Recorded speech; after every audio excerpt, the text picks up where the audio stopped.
Skitter Walk is an entirely different type of surface lure. It pushes a V-wake like a mullet would. It's walking the dog style of zigzagging left and right. That's also one of the things that makes it so unique. It also inside has a nice little rattle that ticks and tocks just like a clock.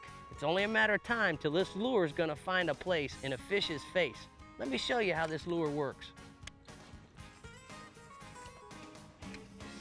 One of the unique features about the Skitter Walk is its side-to-side action.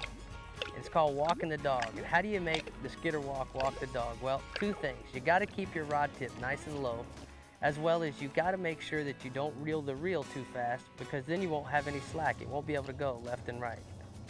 Now that was your basic walking the dog type of retrieve. A retrieve you might use for a snook, a tarpon, a redfish, or even a sea trout. Now I want to show you an aggressive type of retrieve that we use for barracudas, big jacks, or even a kingfish or a wahoo offshore. The name of this game is covering as much ground as possible. Make big, long casts. The main thing is keep that rod tip up and reel. You gotta reel as fast as you can. You can't pull this bait away from these fish. Burn, baby, burn. Don't stop the lure when he gets after it. Keep it coming.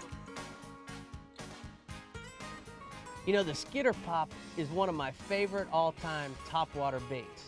The chugging sound that it makes, whether I'm inshore or offshore, really attracts fish. Let me show you how this bait works. You know, the flats are a real quiet and subtle place. And one of the keys to working these Skitter Pops are that you want to make little tiny pops. You want to keep the bait moving. You do not want to chug it real hard. I think because the flats are so quiet, that if you chug it real hard, quite often you'll offend the fish or you'll spook them. It really helps to keep the rod tip down, because if you have the rod tip up, a lot of times it makes the Skitter Pop, jump out of the water. So I think it's best to keep your rod tip down.